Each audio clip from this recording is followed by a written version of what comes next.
Hello Anshal lovers, welcome back to my channel. Last part में हमने देखा था मेंग्याओ ने वुयिंग को पकड़ लिया था और वो वांगजी को उसे जान से मारने की धमकी दे रहा था। मेंग्याओ जैसे जैसे कहता है वांगजी अपनी गन नीचे रख देता है और 2 कदम पीछे चला जाता है। मेंग्याओ अब उसकी तरफ एक पिटी स्माइल देते हुए कहता है, लांग वांगजी, तुम्हें पता है मैं कब से तुम्हारी जान बचाने की कोशिश कर रहा था। मैंने तुम्हारा केस तुमसे छीना, तुम्हारे पार्टनर पर एक्सीडेंट करवाया, तुम्हें काफ़ी सारे मौके दिए कि तुम इस केस से दूर चले जाओ, पर तुम बार बार जानबूझकर खुद को इसमें धकेल रहे हो। पर मेरी ही गलती थी, मैं टाइम से ये देख नहीं पाया कि तुम वेबुशन को कितना प्यार करने लगे हो। वुयिंग नर्वसली हंसते हुए कहता है, क्या ये तुम क्या बकवास कर रहे हो, ऐसा नहीं है। पर वांगजी कहता है, हाँ मैं उससे प्यार करता हूँ। वुयिंग वांगजी की तरफ देखते हुए कहता है, लंजा, तुम्हें इसे ये सब कहने की ज़रूरत नहीं है।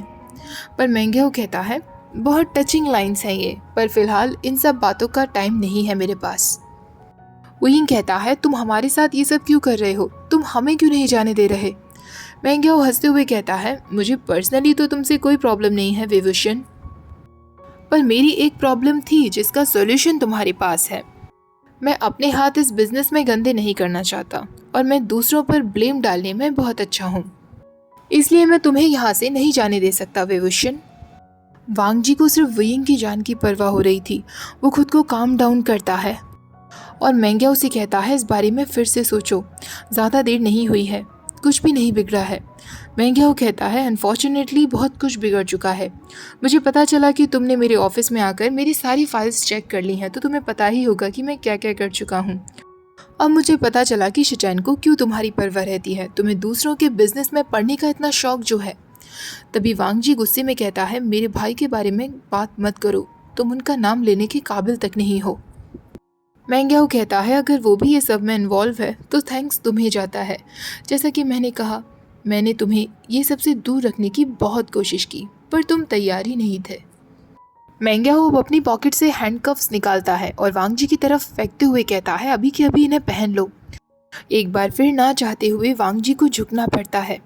वुयिंग ये सब देखकर कहता है, अगर तुमने उसे कुछ भी किया ना, तो मैं वेबसाइट को कंप्लीट करने में तुम्हारी मदद नहीं करने वाला, चाहे तुम्हें मुझे जान से ही क्यों ना मारना पड़े।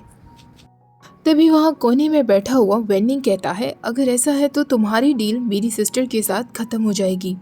वुयिंग कहता है, क्या मतलब।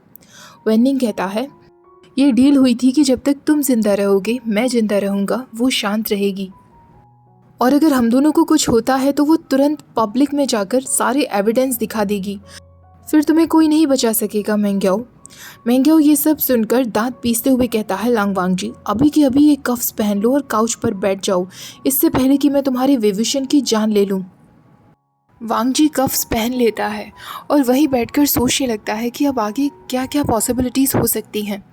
तभी मेंग्याओ कहता है, मेरी टीम के यहाँ आने तक तुम लोगों को बस अपने बिहेवियर पर ध्यान देना है, फिर मैं किसी को भी जान से नहीं मारूंगा। वुयिंग को पता था कि वो झूठ कह रहा है। जब वेंस वहाँ पहुँच जाएंगे तो वो सबसे पहले लांग वांगजी की जान लेगा। वुयिंग जब वेनिंग की जान बचाने के लिए उस वेबसाइट को कंप्लीट कर देगा, उसके बाद मेंग्याओ वेनिंग और वुयिंग को भी मार देगा। सडनली वांगजी की नज़र मेंग्याओ के पीछे की तरफ जाती है, जहाँ ब्रोकन डोर के थ्रू ब्लैक और पर्पल कलर का एक फिगर दिखाई दे रहा था।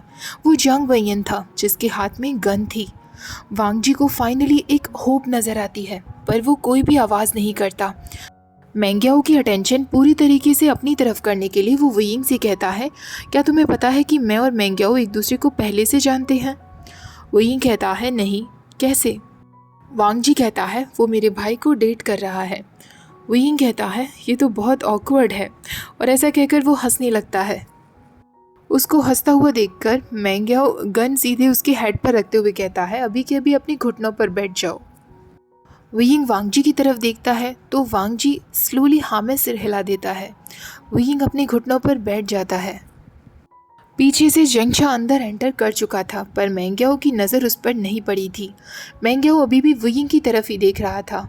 वो अब उससे कहता है, अपने हाथों को अपने सिर पर रख लो।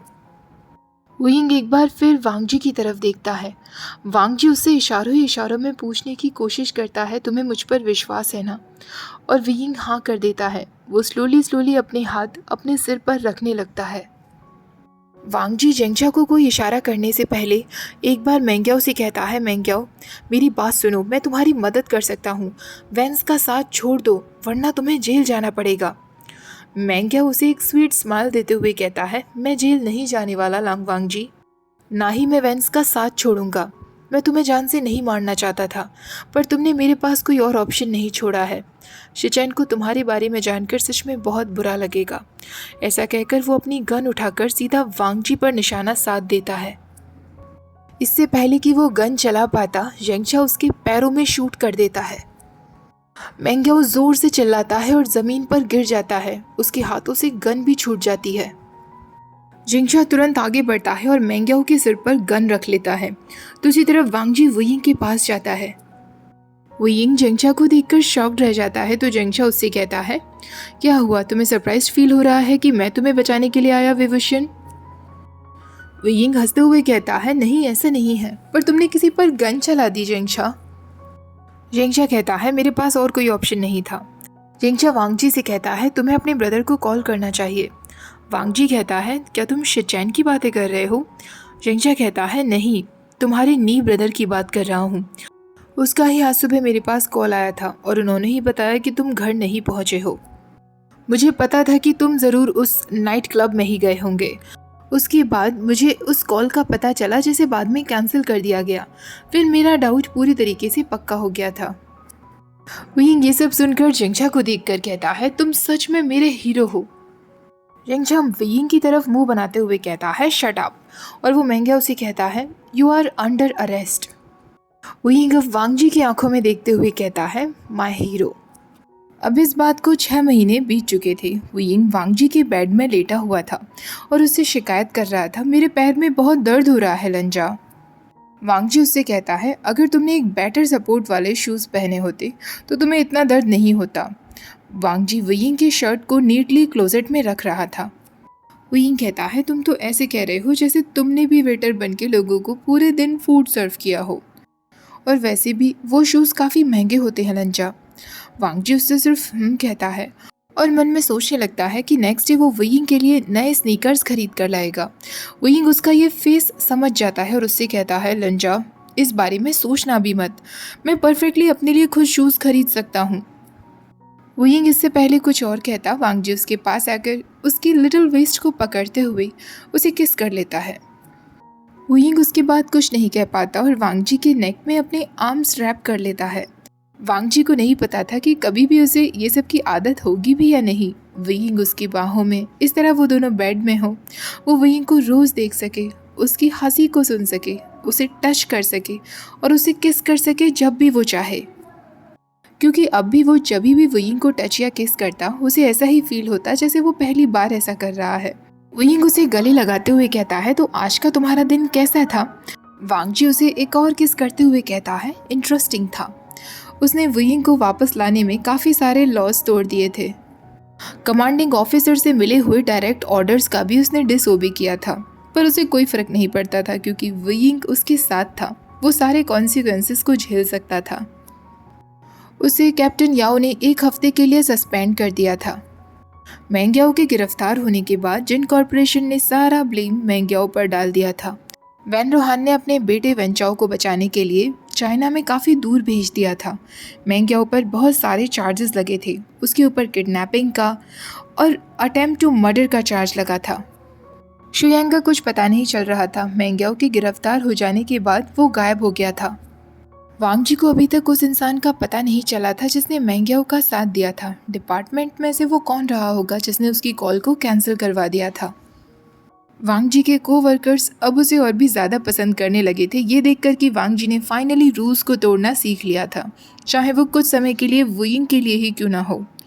वांगजी अब ये जॉब नहीं करना चाहता था। वो अब अपनी बाकी की लाइफ वुयिंग के साथ बिता देना चाहता था। वांगजी जब भी अपने वर्क को लेकर बातें करता था, वुयिंग टेंस्ड हो जाता था और कहीं ना कहीं वांगजी को लगने लगा था कि वांगजी की यह जॉब फ्यूचर में उन दोनों के बीच में आ सकती है। इसलिए उसने सोच लिया था कि अब वो अपनी जॉब से रिज़ाइन दे देगा। कैप्टन याओ वांगजी पर बहुत चिल्लाया था। काफ़ी सारे कोवर्कर्स को भी बुरा लगा था, पर नी मिंगजे समझ गया था। उस दिन वांग जी अपनी जॉब से क्विट करने के बाद जब घर पहुंचता है तो वुयिंग उससे कहता है, लंजा, मैं कभी भी नहीं चाहता था कि तुम मेरे लिए ऐसा करो, तुमने ये क्यों किया? वांग जी उससे कहता है, मैंने ये तुम्हारे लिए नहीं किया था। वुयिंग उसकी तरफ देखने लगता है तो वांग जी कहता है, मैंने ये तुम्हारी वजह से किया था, पर ये सब मैंने अपने लिए किया है। मैं अब और इस जॉब को नहीं कर सकता। मैं अब आगे वही करना चाहता हूँ जिसमें मैं और तुम हमेशा खुश रहें और एक दूसरे को समय दे सकें।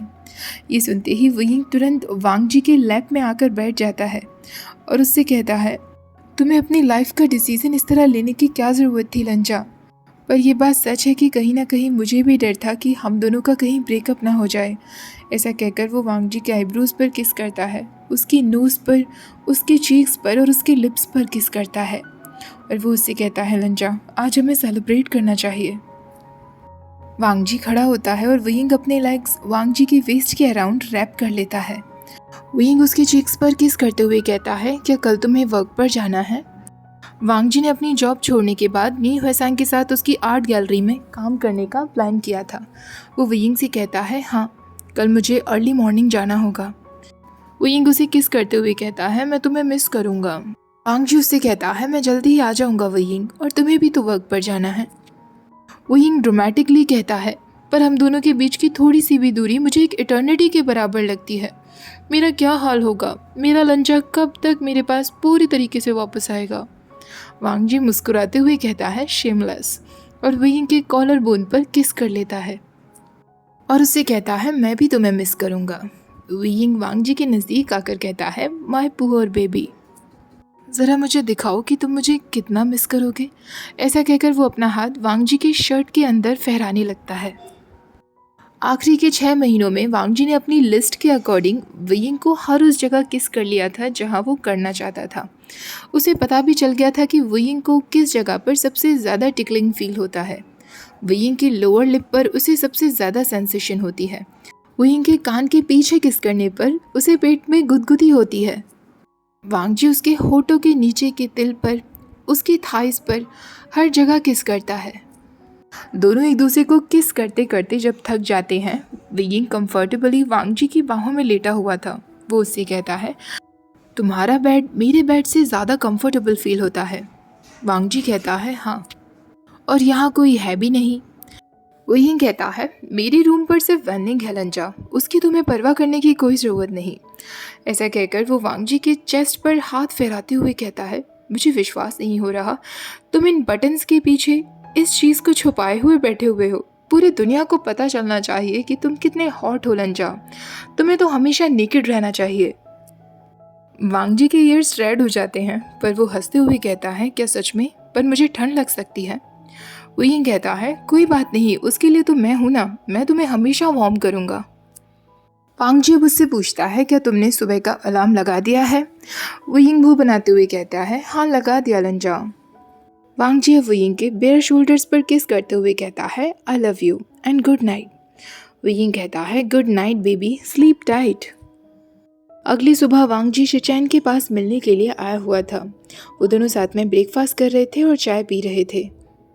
मेंग्याओ के अरेस्ट हो जाने के बाद और उसकी सच्चाई जानने के बाद शिचैन को बहुत दुख हुआ था। वो पूरी तरीके से साइलेंट हो गया था और खुद को रूम्स में बंद रखता था। वांग जी को सबसे ज़्यादा बुरा इस बात का लगता था कि शिचैन इस बारे में वांग जी से बात भी नहीं कर पाता था। वांग जी ने इस बारे में नी मिंगजे से डिस्कस किया था और नी मिंगजे धीरे धीरे शिचैन को खुश करने की कोशिश करने लगा था। मेंग्याओ के जाने के बाद पहली बार वांग जी ने शिचैन को मुस्कुराते हुए देखा था जब वो नी मिंगजे के साथ था। वांग जी को पता भी नहीं चला कि धीरे धीरे उनकी रिलेशनशिप एक रोमांटिक रिलेशनशिप बन गई। शिचैन और नी मिंगजे बॉयफ्रेंड्स बन चुके थे और वांग जी बहुत खुश था। वांग जी और शिचैन साथ में चाय पी रहे थे, तभी नी मिंगजे आता है और शिचैन की फोरहेड पर किस करते हुए कहता है, तो तुमने जॉब क्विट किस तरीके से की? कैप्टन याओ के ऑफिस में जाकर उसकी डेस्क पर अपना बैज दे मारा? मूवीज़ में तो ऐसे ही दिखाते हैं और ये देखकर काफ़ी सेटिस्फाइंग लगता है। वांग जी कहता है, नहीं, मैंने ऐसा कुछ नहीं किया। मैंने कैप्टन को अपना रिटन नोटिस दिया अपने रेजिग्नेशन का। नी मिंगजे कहता है, ये तो बहुत बोरिंग है, मैं जब भी क्विट करूंगा तो पहले वाले प्लान के साथ जाऊंगा। वांग जी उससे पूछता है, तुम भी क्विट कर रहे हो? नी मिंगजे कहता है लास्ट नाइट तुम्हारे भाई के साथ बिताने के बाद हाँ मैं क्विट कर रहा हूँ। वांग जी शिचैन की तरफ देखता है और फिर नी मिंगजे से पूछता है तुम लेकिन करने क्या वाले हो। नी मिंगजे कहता है इस बारे में तो अभी मैंने नहीं सोचा है, पर हाँ जॉब मैं क्विट कर रहा हूँ। तभी शिचैन नी मिंगजे का हाथ पकड़ते हुए कहता है तुम्हारे पास काफ़ी सारे बिजनेस स्किल्स हैं, तुम कर लोगे, मुझे पता है। वुयिंग जब वर्क से वापस आता है तो वांग जी अभी तक अपने दोनों पैर फैलाए वांग जी के बेड पर सोया हुआ था। वांग जी उसे देखकर मुस्कुराने लगता है, उसके पास आकर उसके चीक्स पर किस करता है और उससे कहता है आई लव यू वुयिंग। वुयिंग भी तुरंत नींद में ही उससे कहता है लव यू टू लंजा। इसी के साथ हमारा ये पार्ट साथ में ये फ़ैन फिक्शन भी कंप्लीट हो जाता है। कैसा लगा आप लोगों को ये फ़ैन फिक्शन कमेंट्स में मुझे ज़रूर बताइएगा और मुझे एक छोटा सजेशन भी दीजिएगा, जो पुराने फ़ैन फिक्शंस रह गए हैं पहले उन्हें कंप्लीट कर लूँ या उन्हें कंप्लीट करने के साथ साथ एक नया फ़ैन फिक्शन शुरू करूँ। नया फ़ैन फिक्शन के लिए इसलिए कह रही हूँ क्योंकि बहुत लोग तो कहते हैं कि आप नया फ़ैन फिक्शन शुरू कर दो और बहुत लोग कहते हैं कि आप पुराने को पहले कंप्लीट करो। तो प्लीज़ आप लोग ज़्यादा से ज़्यादा कमेंट्स करना और आज का वीडियो अच्छा लगा हो तो प्लीज़ वीडियो को लाइक शेयर और चैनल को सब्सक्राइब करना मत भूलना। Thank you for watching. Bye bye my YouTube family.